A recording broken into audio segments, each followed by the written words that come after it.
harder you grind, the bigger your dream. The harder you grind, the bigger your dream. The harder you grind, the bigger your dream. I said the harder you grind, the bigger you dream. I said you up and I'm up. Y'all now tuned into the Grind Hard Dream Big Show. I got some kings in the building today. What's going on, fellas? How y'all feeling today?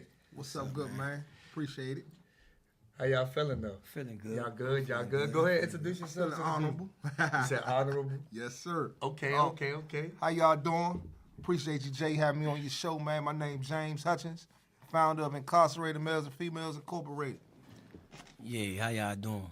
I'm Turk Barnes, just the person that's in there, you know what I'm saying? This man got a lot going on.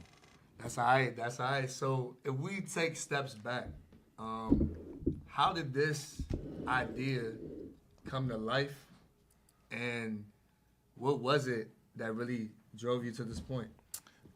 Basically, in 2012, I was convicted on a 4-count indictment. I went to trial and lost. My charges was conspiracy of racketeering, conspiracy of possession with intent to distribute marijuana, conspiracy of importation of marijuana, and conspiracy of money laundering of marijuana sales. They found me guilty on all 4 counts. I got a 20-year sentence. The 20-year sentence was, reduced from the judge, which gave me 4 years in prison, 16 years over my head, meaning anytime I get in trouble again, I can get them 16 years on top of whatever the new charge is. So, and 10 years probation as well after you get released. So I'm on probation till 2025. So to make a long story short, while I was in prison, I saw a lot of guys that was great men, good-hearted men, but, they had to do what they had to do to survive. And they lost their, support system while they was in, or either they just ain't had no support system, or peoples might have died on as long as they been down. So their finances weren't right. You know what I'm saying? So when your finances ain't right in that type of settlement anyway, your mind might do, certain things that your mind wouldn't do if you was financially straight. Right. You won't be going to the store box, man, getting the 2-for-1s and all that. Or you won't be trying to take somebody's stuff, or, you just won't be doing things of that nature if you already got some income coming in. So I saw that, being an inmate myself, and I knew I had an out date. So I told them, and I told myself, I said, man, I'm going to start something called Incarcerated Lives Matter when I come home, because I know I got an out date. I know I'm coming home one day. And I said, what I'm going to do is I'm going to help out the less fortunate guys that's in here that ain't got no money coming in. I'm going to give them $50 a month. You know what I'm saying? As long as they ain't got no money coming in from an outside source of over $600 annually. So when I came home, I stood up to my word of what I said I was going to do. Most people say they go do this and that when they come home, but usually that's not the case. You know what I'm saying? It's a whole new world when you touch that soil back out here in the real live world, right? So I came home, I started selling bottled waters with Incarcerated Lives Matter t-shirts on with my kids. I'm a father of 8 kids, so I gotta make sure I get my kids in, out there on the front line early. So I had them out there with me. We selling the bottled waters, raising the money. I'm paying them, my kids as well, to hold the waters up. Right. And we get the proceeds to the guys that's incarcerated. So I started paying guys that I didn't know, that I just came off the yard with, that I knew that was, less fortunate, ain't really had no money coming in. Right. And I started sending them $50 a month, 6-month period. And it was just, I would say the reaction I was getting from those guys, man, that made me like, man, I'm really making a change in these guys, a spark to their heart to do right. They I can hear it in them. I can hear it in their voice, and I can hear how happy and how proud and appreciative they are of somebody looking out for them that really don't know them, and gives them, that angle, or gives them that strive to do right and be examples. And I always look at this like this, man. If you go try to make a change out here, you got to be an example of the change you're trying to make. So, by them seeing me being a returning citizen myself, doing that, that gives them hope, right? So I started doing that.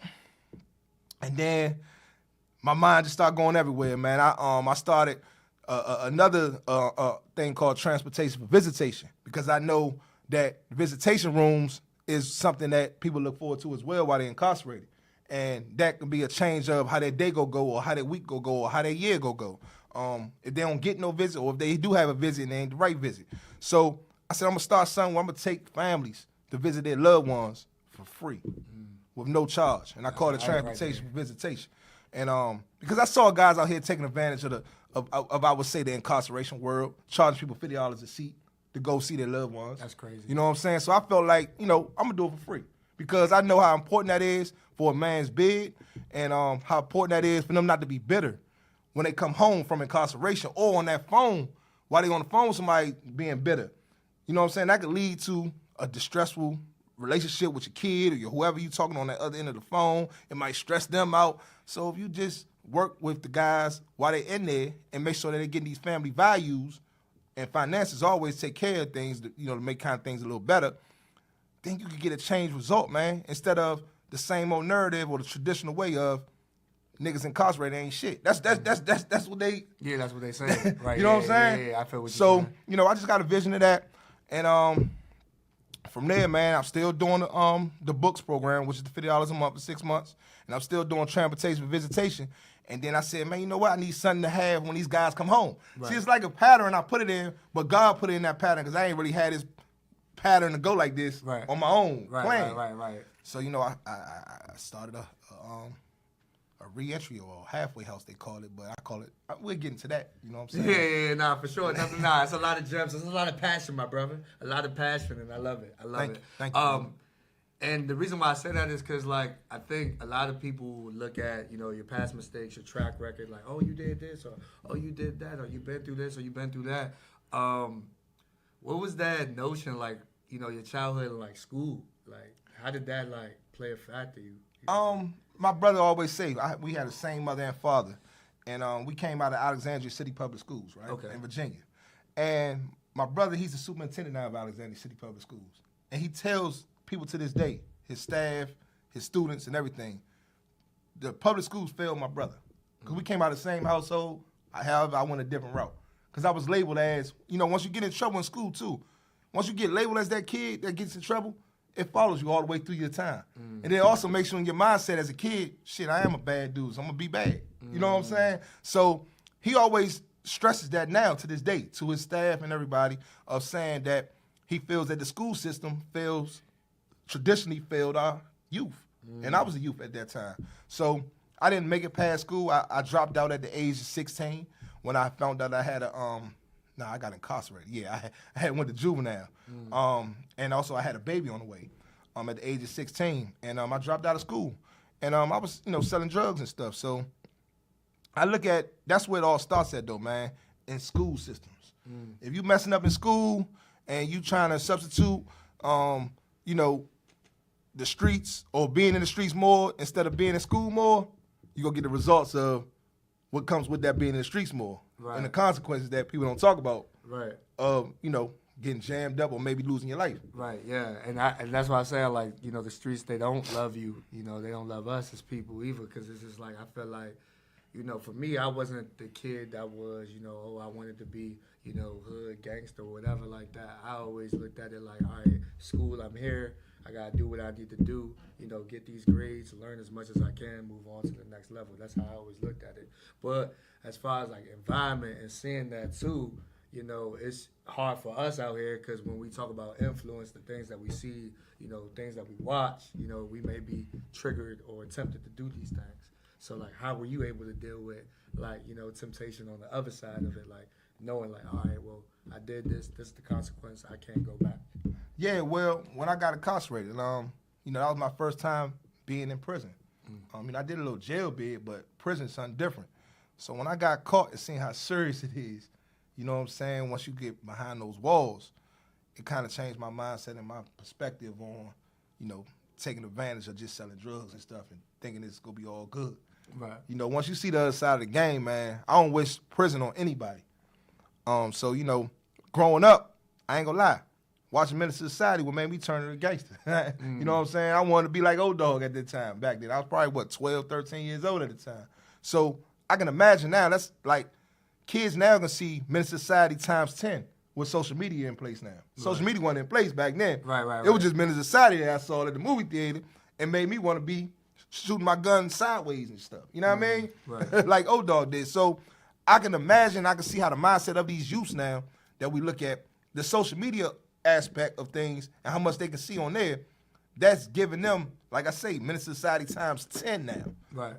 Because they could actually live that life, but not be really living that life. Right, yeah. Because of social media. Right. So, I tell the youth now, man, just try to stay away from social media, or if you are going to be on social media, be on a more positive aspect of it, and then in the music, man, well, I ain't gonna lie, I was influenced by NWA as well when I was a youngin'.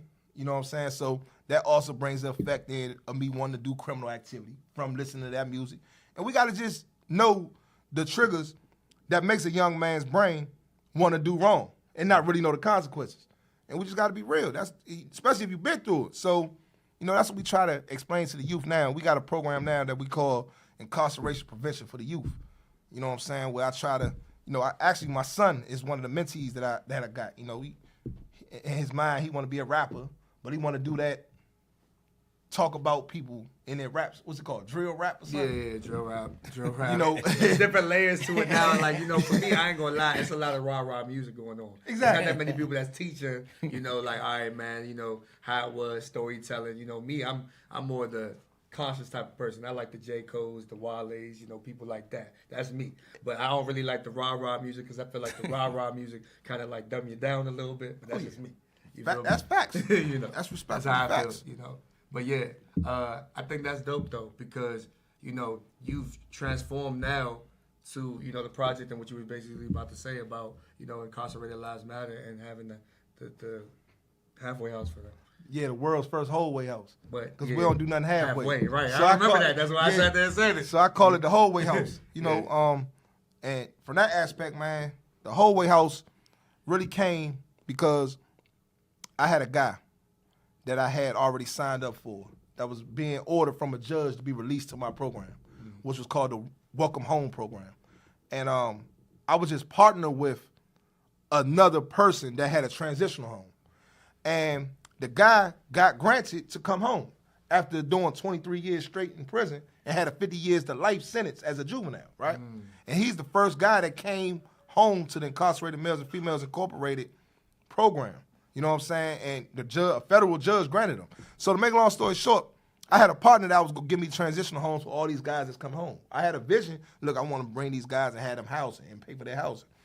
So we got 1 week for this guy coming home, man. The transitional house guy, the owner, told me he sold the house. So I'm like, damn. You know what I'm saying? I just signed these papers, court documented, showing that I'm responsible for this guy's home plan. When he come home, he's supposed to come home to my establishment, have a home plan, so he can be back as a returning citizen. Yeah, be ready to go, right? Yeah, for sure. So some come to me with that. I'm like, man, oh, man. So always been that kind of boss mentality guy. I'm like, man, I got to get my own, man. I can't be going through this in the future.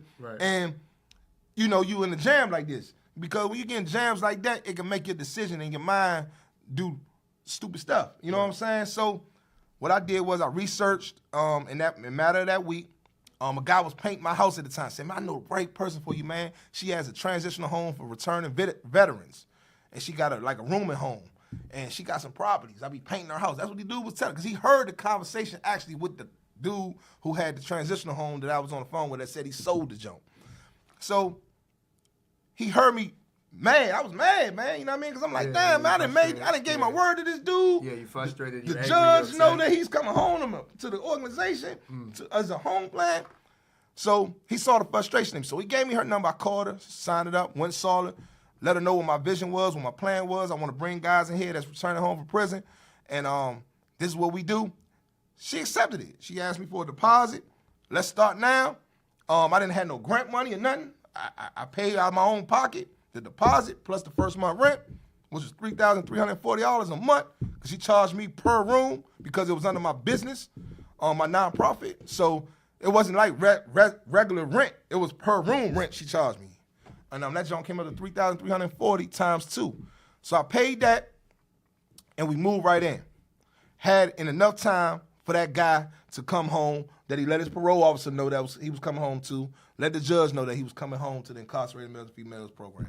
And that's the secret of how the whole way house started. You know what I'm saying? And, you know, I love to express it because I would want other viewers to see that, man, sometimes a plan and a vision could just come to part when it comes from from a lesson learned. People call it losses all the time, but it's usually a lesson, man. If that dude would have came through the transitional home, I probably would have still been coattailing off dudes with transitional homes and going by what they got to provide for my guys come home instead of me being the head honcho of it and running the way I want to run it. Because I know disappointment, man, is always a trigger for you to start back into criminal activity. You know, so that's how that went, man. Nah, I got you, man. And like I said, man, the passion. The passion. I hear how you talking about it. It means so much to you, man. And like I said, it's like a baby. You're nurturing it very, very well. Thank you. You're doing good. Actually, no, you're not doing good. You're doing more than exceptional. Thank like you, I said, brother. because second chances are hard to come by.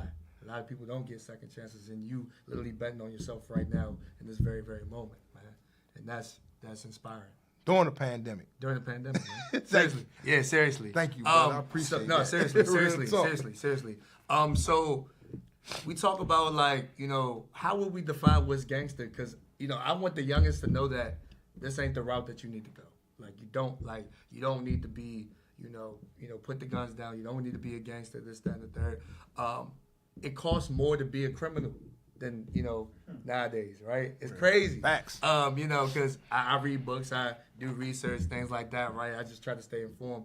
You know, I feel like that's my responsibility, you know, out here to be informed, of course, and what's going on.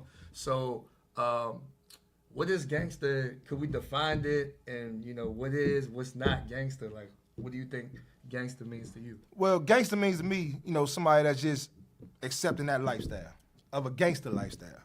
That came through some type of poverty ways or no father in the household, and that's just what they look at. They look up to the gangsters that they see out on their block. Well, it was blocks when we was out there. I don't think people be outside like that no more. But when we was growing up, it was guys out there that you looked up to and saw them selling drugs.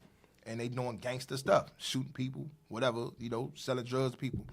So I look at it as now that anybody can be gangster. Now the definition of gangster is anybody. Because like I say, social media comes in play. Right. The guys that ain't really gangster can be gangster. And they show what they can do and how they do, but they ain't incarcerated. So you know they ain't doing none of this stuff. Right. Because the feds ain't just letting you do all these things that you're talking about. You know Right. if you really did it. Right. You know what I'm saying? There's Yeah, a place for for those sure. people. Yeah, exactly, So yeah. you gonna get social media that's gonna give you, give the youngins that I would say, what's the word for it, man? They gonna get them that role model. They gonna give them that role model of somebody that ain't even what they saying they are. Right.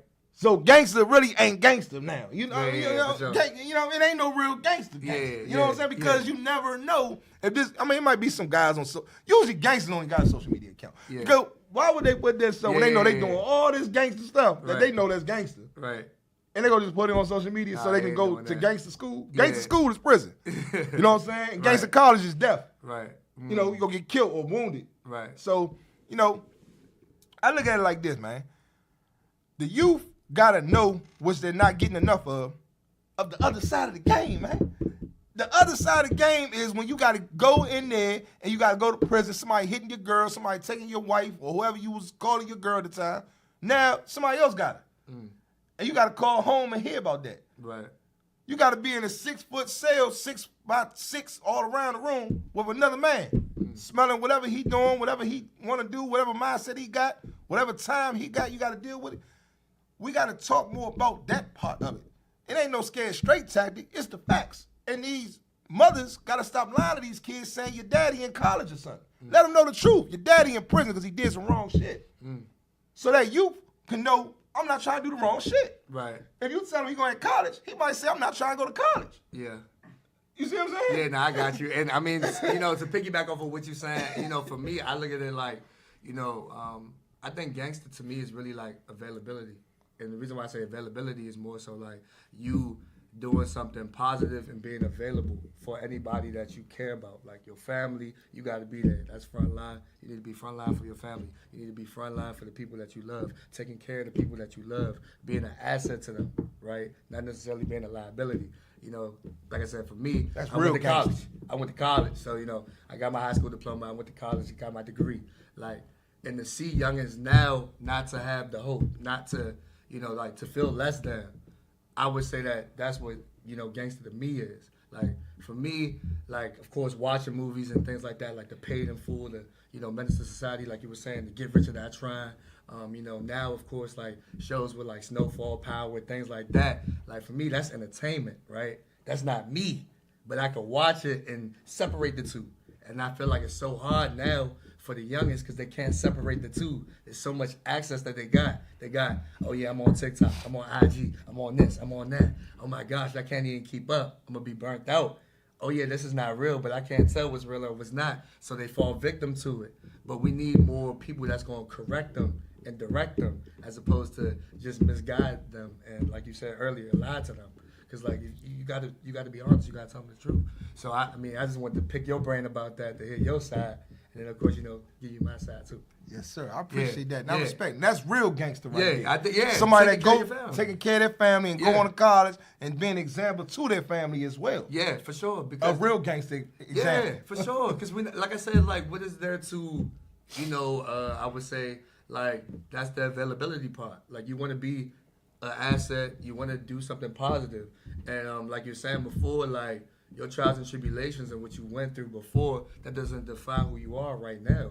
Because like I said, you learn through those lessons. And a lot of people, they look at it like, oh yeah, well, you did this and you did that, and who do you think you are trying to do this, or who do you think you are trying to do that? I see a man that's taking steps in, all right, you know what, chalked up the L, I made a mistake, life goes on, I'm going to learn from this, I'm good now, I'm learning now, I'm sorry. I'm apologetic, but I'm doing what I need to do in my work, and hopefully y'all see my work and y'all see my reflection, and my past has nothing new to say, because I'm done with it. Man, that's great.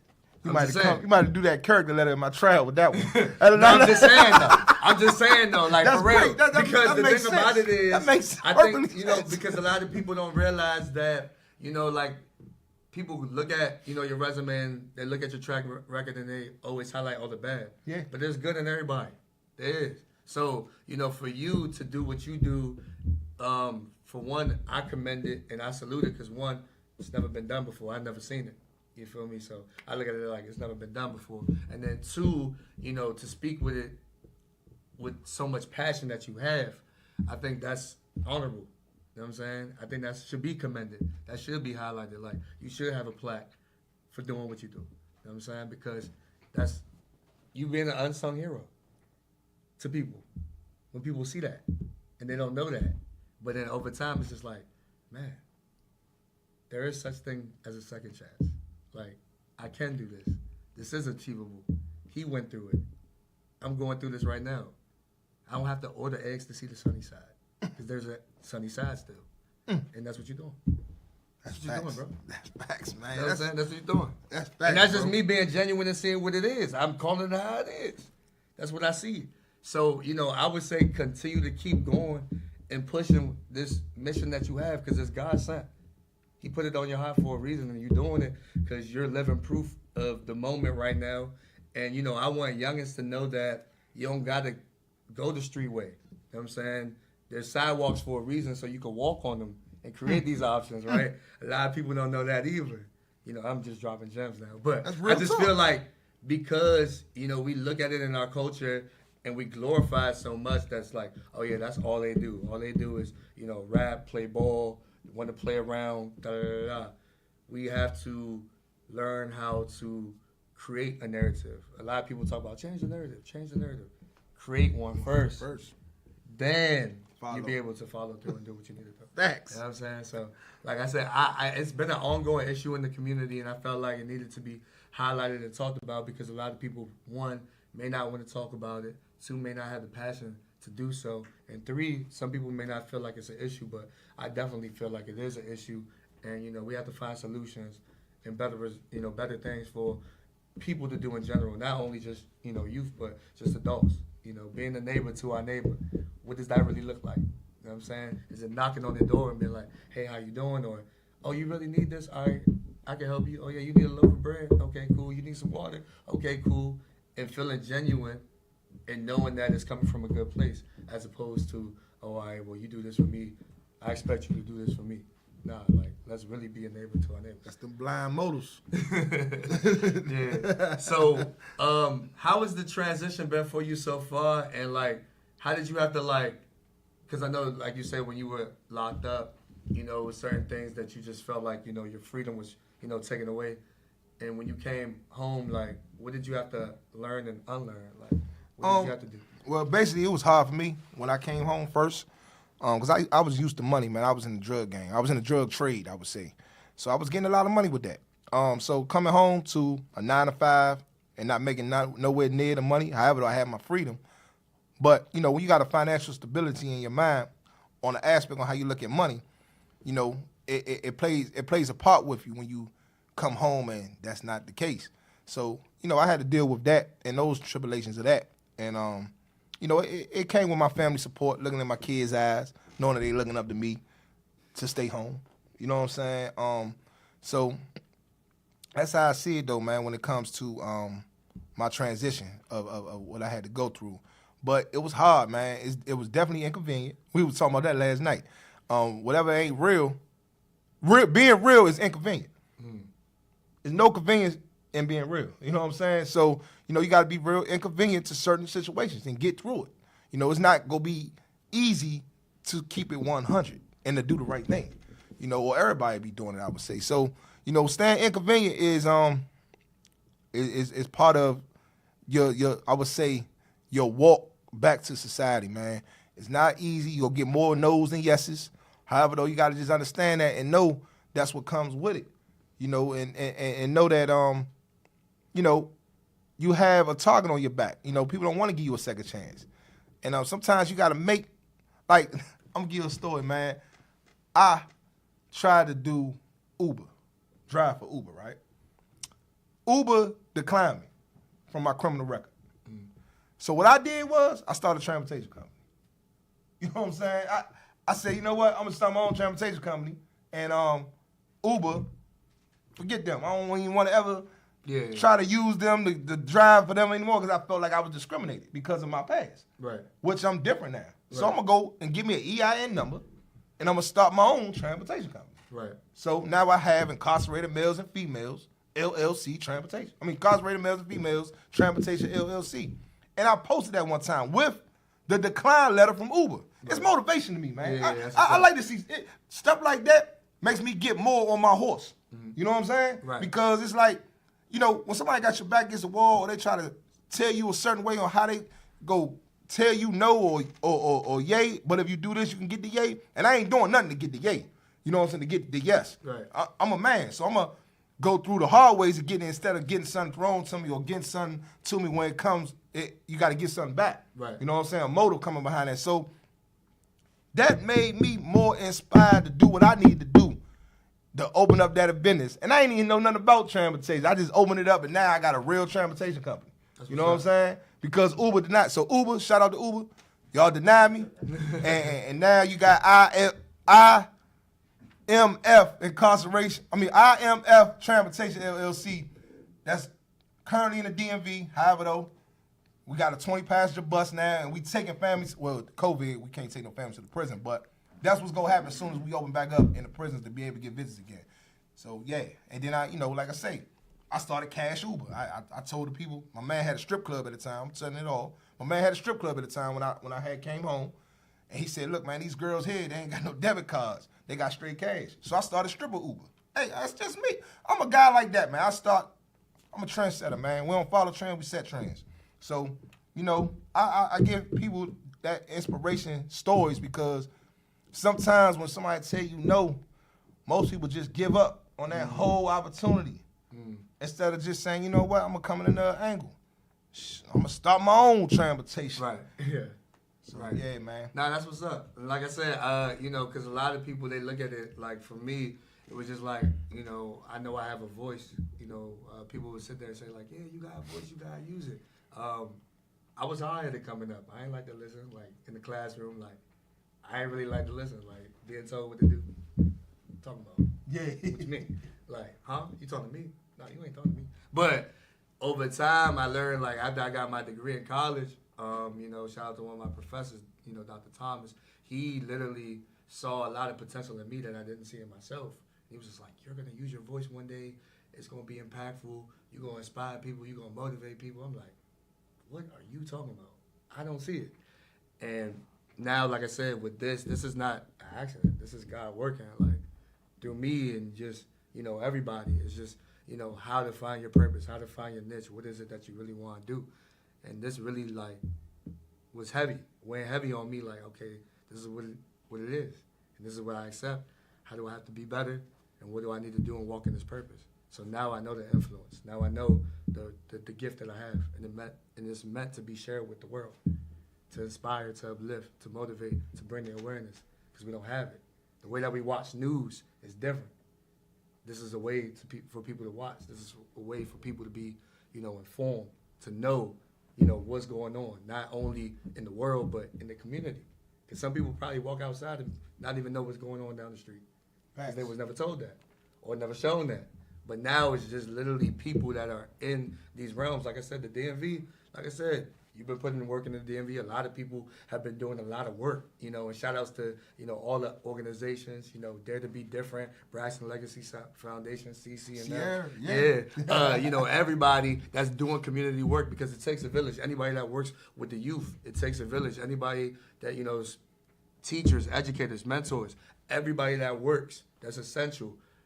Everybody's essential out here. Everybody's a somebody to somebody. So I just feel like with our purpose and our vision, it's just the time to lock in and really be there for whoever needs it.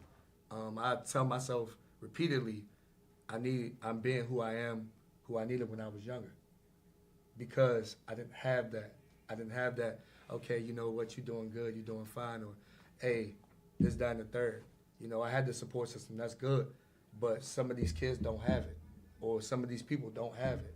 They need that pick-me-up. They need that inspiration. They need that push that's going to keep them going because they don't have it. Facts. So people like yourself, people like me, people like that's out there that's just doing it, I salute you, because it's hard to motivate people when you got to motivate yourself. Yeah. You feel me? So, yeah. Front line to the finest. Yeah, for sure. So, like, who are some people that, like, influence you to do the work that you do? The penitentiary. That's what influenced me, man. To see that side, because I was blind to it until I went to the penitentiary. Okay. You know what I'm saying? So, guys joke with me all the time, man. What, you have a boyfriend in there? That's why you talk about penitentiary. Somebody's like, nah, man, go ahead with that. I'm talking about close friends. They can joke with me like that. So, I tell them though, man, it's something in my heart now because it's part of my life. Right. And I really had to deal with that, and I really had to see what guys and what people dealing with it that just ain't got nobody to give them hope. Mm-hmm. A spark of hope, man, is like how they say in the Bible, mustard seed of what's it say? A mustard seed. Have faith like a mustard seed, the size of a mustard seed. Just having a spark to your heart of hope is just like that, man. Mm-hmm. It can go further than what you can think, man, and what you can believe. So that's what inspired me. Also, my brother, my oldest brother, my only brother, he motivates me. He's my first role model from when we was kids. So I look up to him. You know what I'm saying? And all the accomplishments and all the established things he has done from doing what he want to do, doing things how he want to do. So shout out to Dr. Gregory Hutchins. That's my brother. And that's one of my biggest role models. That's what's up, man. Because I just always want to know what keeps people going or who keeps people going. Because I feel like that motivation, we hold on to it, we hold dear to it, and we never let it go, and it's gonna continue to fuel us. Yeah. You know what I'm saying? So, shout out to my parents, shout out to my support system, my mother, my father, my whole entire family. They keep me going. Like, they tell me every day, like, I'm proud of you and things like that. And I be needing that because it's like sometimes when you don't get it, it's hard, it's rough, it gets dark. So, real hard. Shout outs to that. Did you have any, like, how could I say, like, maybe, like, favorite hobbies that you did, like play sports or anything like that? Yeah, basketball and football. Basketball, football. That's that's my favorite. You got a favorite team? Yeah, the Commanders. Okay. Nah, it's cool. Nah, it's all That's good. my team too. The Washington Commanders. That's the new name we got to get used to. Someone try to put it out there. The Washington Commanders, man. I'm with the Washington Commanders. Okay, and football. What about basketball? The LA Lakers. Okay. I've been a Magic Johnson fan. That's my favorite player. Over Michael Jordan, you know what I'm saying? Because I felt he was a team player more than an individual player. So, okay. That's why I always like Magic, because that's the kind of guy I am. I'm a team player. And my hobbies, man, is I love gambling, man. I don't know if that's called a hobby, That's but, not a hobby. but that's not a hobby. That's something that I love to do. I have a company for it though. I'm legalized now. I got my own sportsbook consulting group with all the bets. So if any of y'all need some bets, holler at me, man. ILM Sportsbook Consulting Group LLC as well. So we consult people to give them the picks for the sport betting, and that's $1 billion business industry. So and it's legalized now. So at the end of the day. You can speak on these things now. You know what I'm saying? You can speak on what you really love to do because it's some people that's really making a fortune off legalized gambling. Yeah. So, at the end of the day, man, that's about it, man. And I love my kids, man. I'm in all their lives. I'm a father of 8 kids, man. 8 kids. I got 4 girls, 4 boys, man. My oldest daughter's 23, just graduated from college on her way to her master's. Shout out to her. Shout out to her. You know what I'm saying? So she's setting the bar high for the rest of the other little J's of mine. Because all of them, 6 of them names start with a J. Okay. So that's it, man. I try to inspire them. They be saying, some of them be saying I be doing too much, but it is what it is. They be on Instagram as well. So, it's all good. It's all good. As long as you active, as long as you present, as long as you focus, they good. That's how I look at it, man. For real. That's all right. That's all right. So, any motivation you want to give these people before you get up out of here, man? Motivation, I would say, man, just strive to do right, strive to do better, and keep yourself occupied, man. Because isolated time, you may commit a crime. That's the saying, and that's what motto I be going by. So I try to stay busy as much as I can. And yeah, man, that's real, and that's what it is, man. I mean, I just think that, for me, I always want to say, inspire before you expire. The streets, they do not love you. That's why they made sidewalks. So please exercise your options. Understand that you have options and know that you are possible and being able to do what you need to do. You want to say anything, bro? I mean, I'm just chilling. I'm just listening. I mean, basically, I did 15 years basically for something I wish I would have never did. But I ain't never been a quote unquote the gangster. What they talking about as far as shooting people. I've been the quote unquote gangster like what you talking about, family. You know what I'm saying? I mean, a lot of people from these different countries, they call themselves gangsters because they came over here together. They got to use their resources to do what they need to do to come up. Now they start these real businesses, but they never wanted to do what they had to do that wasn't right, some of them, you know what I'm saying? But I'm saying that's where we coming from. Like me now, I got a job because my main man, James, and his incarcerated lives matter. You see what I'm saying? When I first came home after doing the 15 years, the opportunity, that's what we need, the opportunity. Once I got the opportunity to get a job, I know what to do with my money, so y'all gonna see me questioning statements coming up soon, you know what I'm saying? So we'll be doing some more podcasts soon, but I ain't gonna trip, and I also do the music too. So I did some big music with Sony, but I'm gonna say this, but peace to Sony, you know what I'm saying? Y'all hear me soon, you know what I'm saying? That's what's up. That's what's up. And that's an opportunity because you like you said, you created an opportunity for him to do his thing for sure. So, like I said, man, I hope y'all enjoyed this conversation. It was very heartfelt, needed for our community. Like I said, Brother James, I salute you, brother. Thank Seriously, you. from the bottom of my heart, Jay. I do.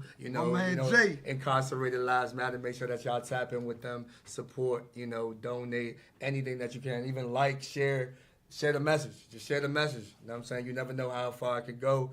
Like I said, and I told him before, we was going to lock in. Man on my word, like I said, then I always tell you. In an honorable way. The harder you grind, the bigger you dream, man. Grind hard, dream big. Y'all be safe. Please make sure. You know what I'm saying? Like I said, streets, they do not love you. They do not love me. Make sure that you find your options out here. Stay down, stay focused, stay humble, keep grinding, keep dreaming. All right? The harder you grind, the bigger you dream. Yeah.